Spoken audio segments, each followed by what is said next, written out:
Formula ఈ car race కేసులో కీలక పరిణామం చోటు చేసుకుంది. ఐఏఎస్ అధికారి అరవింద్ కుమార్ ప్రాసిక్యూషన్ కు కేంద్రం అనుమతినిస్తూ నిర్ణయం తీసుకుంది. ప్రాసిక్యూషన్ విషయంపై రాష్ట్రానికి సమాచారం ఇచ్చింది. ఫార్ములా ఈ కార్ రేస్ పై ఇప్పటికే ఏసీబీ విచారణ కొనసాగుతోంది. మరోవైపు ఇప్పటికే కేటీఆర్ ప్రాసిక్యూషన్ కు గవర్నర్ కూడా అనుమతించారు. రాజకీయ నేతలు అధికారులపై ప్రాసిక్యూషన్ కు అనుమతి రావడంతో ఛార్జ్ షీట్ కు దాఖలు చేసేందుకు ఏసీబీ అధికారులు సిద్ధమయ్యారు. ఇదే విషయానికి సంబంధించి పూర్తి సమాచారం మా ప్రతినిధి కిరణ్ అందిస్తారు. కిరణ్, ఈ కార్ రేసులో కీలక పరిణామం ఎందుకంటే ఇప్పటికే ఏసీబీ ఈ కేసుకు సంబంధించి అనేక కోణాల్లో దర్యాప్తు చేసిన తర్వాత ఇక నిందితులుగా పేర్కొన్న సంబంధించి వారి మీద ఛార్జ్షీట్ దాఖలు చేసేందుకు, ఎందుకంటే ఈ కేసుకు సంబంధించి కూడా ప్రస్తుతం ఆరోపణలు ఎదుర్కొంటున్నారు.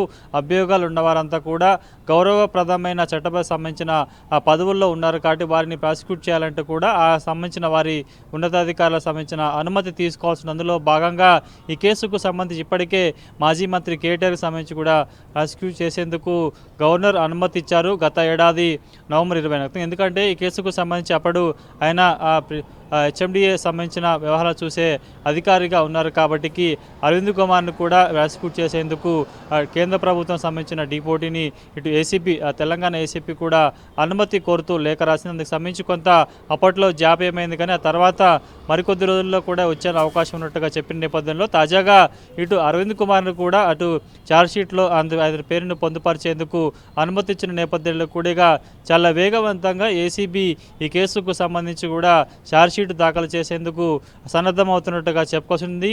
ఈ కేసుకు సంబంధించి కూడా A1గా మాజీ మంత్రి కేటీఆర్ ఉన్నారు, A2గా అరవింద్ కుమార్ ఉన్నారు, ఆ తర్వాత A3గా హెచ్ఎండిఏ చీఫ్ ఇంజనీర్ మాజీ చీఫ్ ఇంజనీరు బిఎల్ రెడ్డితో పాటు ఈ కార్ రేస్ను హోస్ట్ చేసిన సంస్థ ఎఫ్ఈఓ సంబంధించిన వారు ఉన్నారు కాబట్టి ఈ నలుగురు మీద ఛార్జ్షీట్ దాఖలు చేసినట్టుగా మనం చెప్పాల్సి ఉంటుంది. ఎందుకంటే ఈ కేసుకు సంబంధించి ఇప్పటికే మాజీ మంత్రి కేటీఆర్తో పాటు పలువురు ఉన్నతాధికారులు కూడా విచారించి వాళ్ళ దగ్గర నుంచి కూడా సమాచారాన్ని స్టేట్మెంట్ రూపంలో రికార్డ్ చేసుకుంది కాబట్టి తాజాగా ఈ కేసుకు సంబంధించి కూడా ఇప్పటికే అనేక సెక్షన్ల కింద, ఎందుకంటే ప్రభుత్వ సొమ్మును దుర్వినియోగం చేశారన్న సంబంధించి వివిధ సెక్షన్ల మీద వీరి నలుగురు మీద కేసు నమోదు చేసింది కాబట్టి పూర్తి స్థాయిలో ఈ నేరం చేశారంటూ కూడా అందుకు సంబంధించిన ఆధారాలను కూడా కోర్టు ముందు ఉంచేందుకు ఫైనల్గా ఛార్జ్షీట్ దాఖలు చేయబోతున్నట్టుగా మనం చెప్పుకోవచ్చు. 2 నెలల పాటు కొంత దీనికి సంబంధించి కూడా ఇటు ఎందుకంటే ఆయన ఎమ్మెల్యేగా ఉన్నారు, మాజీ మంత్రి కాబట్టి ఆయన్ని ప్రాసిక్యూట్ చేసేందుకు గవర్నర్ అనుమతి కావాల్సింది కాబట్టి ఇద్దరుగా ఒకవైపు కేటీఆర్ను ప్రాసిక్యూట్ చేసేందుకు అనుమతి కోరుతూనే కూడా తాజాగా అరవింద్ కుమార్ కూడా ఇది ప్రాసిక్యూట్ చేసేందుకు కేంద్ర ప్రభుత్వం డిపోటీ కూడా తెలంగాణ ఏసీపీ ఉన్నతాధికారులు లేఖ రాశారు కాబట్టి ముందుగా కేటీఆర్కి సంబంధించి గవర్నర్ అనుమతి వచ్చింది కాబట్టి తాజాగా రెండవ కీలక వ్యక్తి A2గా ఉన్న అరవింద్ కుమార్ను కూడా ప్రాసిక్యూట్ చేసేందుకు కేంద్రం అదేవిధంగా డిపోటీ అనుమతించిన నేపథ్యంలో ప్రస్తుతానికైతే ఇక దీనికి సంబంధించి పూర్తి స్థాయిలో ఛార్జ్షీట్ దాఖలు చేసేందుకు ఏసీబీ సన్నద్ధం అవుతున్నట్టుగా మనం చెప్పుకోవాల్సి ఉంటుంది. Right Kiran, thank you.